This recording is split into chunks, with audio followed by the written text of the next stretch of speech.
सूरज के धब्बों में बहुत जबरदस्त बदलाव आया है। आने वाले 6 सालों में सूरज के धब्बों में बहुत जबरदस्त बदलाव आने वाला है। तो जब भी सूरज में या सूरज जिस तरह से काम करता है उसके पैटर्न में ऐसे बदलाव होते हैं, तो हमेशा ये पाया गया है कि मानव चेतना में असाधारण बदलाव आता है। लेकिन ये कोई निर्देशित बदलाव नहीं है, ये कोई नियंत्रित बदलाव नहीं है।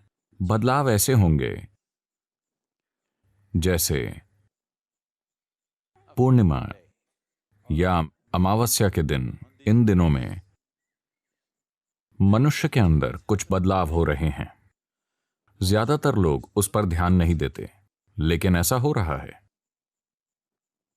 अगर आप मानसिक रूप से कमजोर होते तो आप इसे स्पष्ट रूप से नोटिस करते। जो लोग किसी वजह से मानसिक तौर पर असंतुलित हैं, वो उस दिन खुद को ज्यादा असंतुलित पाते हैं।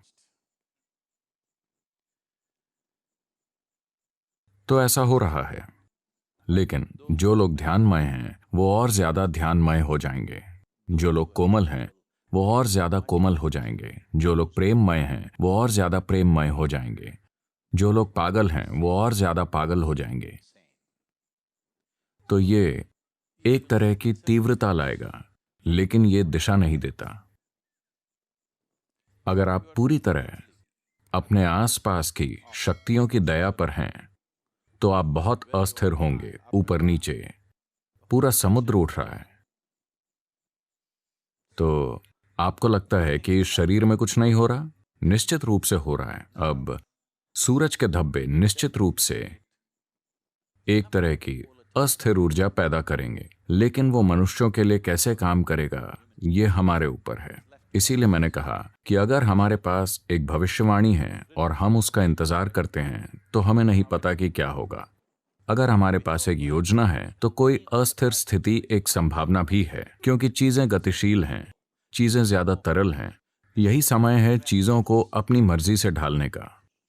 तो ये एक संभावना है।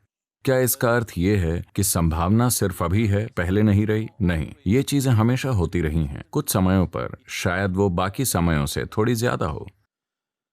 तो प्रकृति के अर्थ में पृथ्वी जिस तरह काम करती है, उस अर्थ में कुदरती और खगोलीय शक्तियां जिस तरह से इस ग्रह पर काम करती हैं, आने वाले 6 सालों में वो कुछ अलग होगा। शायद कुछ सही शब्द नहीं है, ये बहुत साफ तौर पर अलग होगा।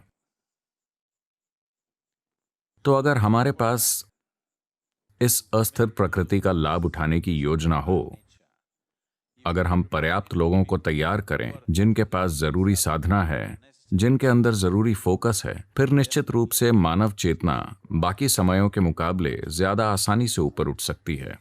उस तरह से ये कुछ ज्यादा अनुकूल है। लेकिन हमें समझना होगा कि ये कुछ ऐसा है, अगर हवा बहती है, अगर आप इस तरह उड़ें, अगर आपके पास एक हवाई जहाज है और आप हवा की दिशा में उड़ते हैं, तो आप आसानी से उड़ेंगे। मान लीजिए कि आप गलत दिशा में हैं, तो आप क्रैश हो जाएंगे। हवा आपको उड़ाने या क्रैश करने के लिए नहीं बह रही है, ये बस बहती है।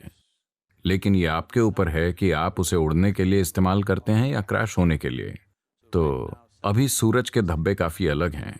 आने वाले 6 सालों में इसके कारण पृथ्वी के काम करने के तरीके में कुछ स्पष्ट अंतर आएगा।